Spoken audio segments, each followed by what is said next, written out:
Bonjour à tous, on se retrouve pour notre deuxième émission. Je voulais commencer par vous remercier pour vos messages d'encouragement et en profite pour ne pas hésiter à mettre vos questions ou commentaires sur nos réseaux sociaux. Avant de commencer la thématique du jour, je vous propose de regarder la réponse au quiz du mois dernier. Il fallait répondre la troisième proposition. J'en profite pour lui demander d'éplucher les légumes avec moi. En effet, impliquer votre proche dans les tâches est une bonne façon de le laisser être acteur au quotidien. Cela permet également de contrer un des symptômes de sa maladie qui est l'apathie, symptôme que nous allons aborder aujourd'hui. L'apathie est un trouble de la motivation. C'est le symptôme comportemental le plus fréquent dans la maladie d'Alzheimer et qui est présent dès le début de la maladie. Il s'agit en fait d'une perte ou d'une baisse de motivation par rapport à comment était la personne avant. Vous avez l'impression que votre proche en fait moins. Souvent, l'entourage me dit « Maintenant, il est feignant ». Il s'agit tout simplement d'un signe lié à sa maladie. L'apathie peut se manifester de différentes façons. Ce peut être une baisse ou une perte de ses intérêts. Par exemple, votre proche ne suit plus assidûment les matchs de foot comme avant. Ce peut être une perte d'initiative pour réaliser des actions. Votre proche reste sur un fauteuil, calme, mais ne va pas feuilleter le magazine qu'il a devant ses yeux, ni allumer la télévision. Par contre, il va répondre positivement à vos sollicitations. Enfin, ce peut être une perte de l'expression de ses émotions. Votre proche montre peu de réaction face à l'annonce des fiançailles de sa petite fille. Comparativement à l'agressivité qui se voit de suite, l'apathie est un signe qui peut passer longtemps inaperçu ou être relégué au second plan, alors qu'il est assez aisé d'y remédier de façon temporaire. Comment faire ?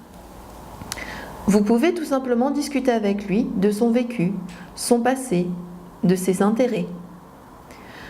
Vous pouvez lui proposer des activités qu'il aimait faire, des jeux de cartes, le Scrabble. N'hésitez pas à simplifier les règles pour que l'activité reste à sa portée. Valoriser sa participation aux activités de la quotidienne peut également être un moyen.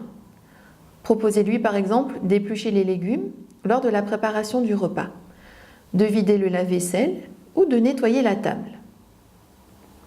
Vous pouvez également essayer de mettre des mots sur ce que vous ressentez quand vous vous promenez avec lui et lui demander s'il ressent la même chose.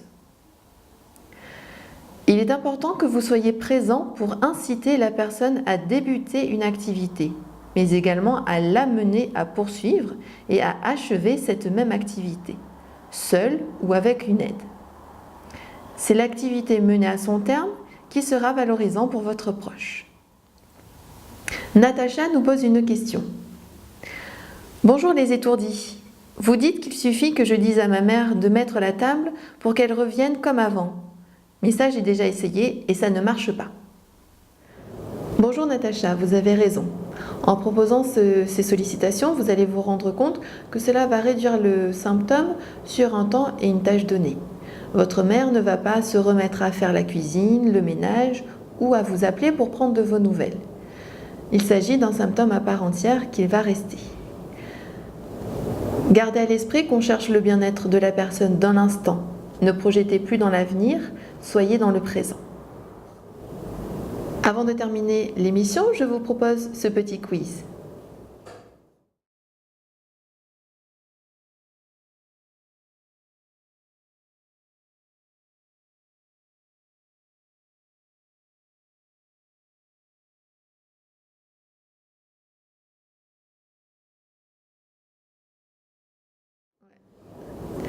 Alors, vous avez trouvé la réponse ?